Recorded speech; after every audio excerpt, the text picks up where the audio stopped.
ঝালকাঠিতে জেলা প্রশাসকের সহযোগিতায় তারুণ্যর উৎসব উপলক্ষে জাতীয় ফুটবল চ্যাম্পিয়নশিপে উপচে পড়া ভিড়। ঝালকাঠিতে আজ শনিবার অনুষ্ঠিত হল জাতীয় ফুটবল চ্যাম্পিয়নশিপ 2025। তারুণ্যর উৎসব উপলক্ষে আয়োজিত এই খেলায় অংশ নেয় ঝালকাঠি ও পটুয়াখালী জেলার দামাল ফুটবলাররা। খেলা ঘিরে ঝালকাঠির থানার মাঠে সৃষ্টি হয় উৎসব মুখর পরিবেশ। মাঠ জুড়ে ছিল দর্শকদের উপচে পড়া ভিড়।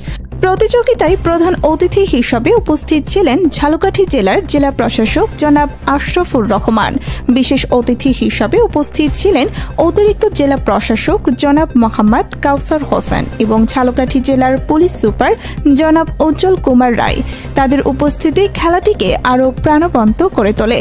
উৎসবমুখর পরিবেশে খেলা উপভোগ করেন হাজারো দর্শক। খেলার মাঠ জুড়ে তরুণ সমর্থকদের উল্লাস, করতালি এবং স্লোগানে মুখরিত ছিল চারদিক।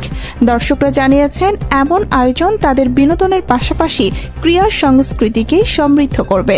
স্থানীয় ক্রীড়াপ্রেমীরা আশা প্রকাশ করেছেন, এই ধরনের প্রতিযোগিতা নিয়মিত আয়োজন করা হলে তরুণদের প্রতিভা বিকাশের সুযোগ আরও বাড়বে এবং দেশের ফুটবলারের ভবিষ্যৎ আরও উজ্জ্বল হবে।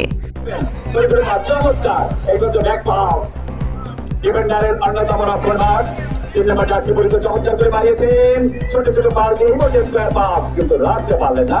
বল গড়িয়ে গড়িয়ে মাঠের বাইরে সঙ্গত কারণে রহিম পটুয়াখালী দলের উপরে চমৎকার করে বাড়িয়েছেন। একাধিক খেলোয়াড় বর্তমান থেকে চমৎকার কিছু। দৈনিক যায় যায় বেলা, সত্যের সন্ধানে সারাক্ষণ।